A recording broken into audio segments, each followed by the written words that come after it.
বহু ক্ষেত্ৰতে আমি দেখা পাওঁ যে কিছু অদৰকাৰী চিন্তা বা অদৰকাৰী কথাই মানুহক একেবাৰে জুৰুলা কৰি পেলায়। সেই অদৰকাৰীবিলাক কি হ'ব পাৰে আপুনি এবাৰ জুকিয়াই ল'ব।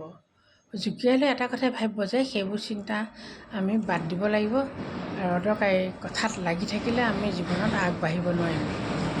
আমাৰ কৰ্তব্যবিলাকৰ ভিতৰত যিবোৰ আমি কৰিব লাগে সেইবিলাকেই আমাৰ কৰ্তব্য।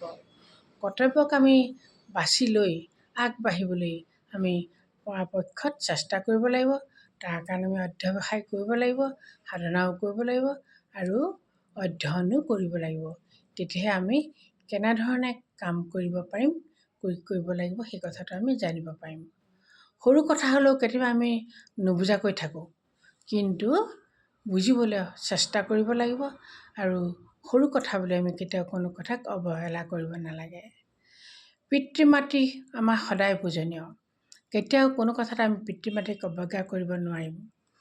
আমি পুৱাই ভগৱানক চিন্তা কৰোঁ, তাৰপিছত আমি পিতৃ মাতৃৰ কথা চিন্তা কৰিব লাগিব। আমি পিতৃ মাতৃক বাদ দি জীৱনত যদি আগবাঢ়িবলৈ বিচাৰিছোঁ তেতিয়াহ'লে সেইটো আমাৰ ভুল ধাৰণা, আমাৰ মূৰ্খামি হ'ব।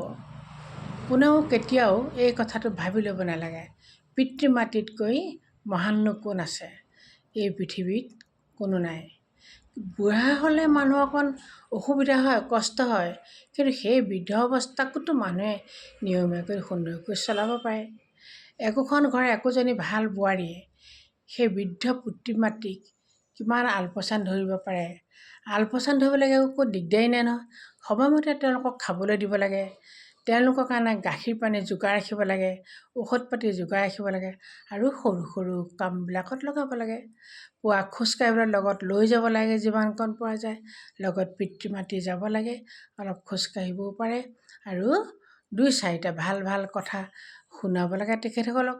তেখেতসকলেও পুৰণা কথাবিলাক মনত পেলাবলৈ দিব লাগে, তেতিয়া সঁচাকৈ বহুত ভাল পাব। তেখেতসকলে যদি সময়মতে গাখীৰ অকণ খাবলৈ পায়, শাক পাচলি খাবলৈ পায়, অদৰকাৰী খোৱা বস্তু বাদ দিবলৈ দিয়ে, তেতিয়াহ'লে নিশ্চয় সেই একোখন ঘৰ স্বৰ্গৰ নিচিনাই হ'ব, স্বৰ্গপুৰীৰ নিচিনা হ'ব। তেনেগৰাকী মহিলা ঘৰখনত থকা মানে ঘৰৰ চাৰিওফালে উন্নতি বুলি ভাবিব। দেখিব তেতিয়া পিতৃ মাতৃয়ে নিজেই বয়স হ'লেও সৰু সুৰা কামবিলাকত লাগিছে, ফুল খুচৰিছে, ফুলনি বাৰীত কোৰ মাৰিছে, শাকনি বাৰীত শাক গুটি সিঁচিছে ইত্যাদি ইত্যাদি সৰু কামবিলাক কৰি কিমান যে আনন্দ পায়। এই আনন্দৰ ভাগ তেখেতসকলকো ল'বলৈ দিব লাগে।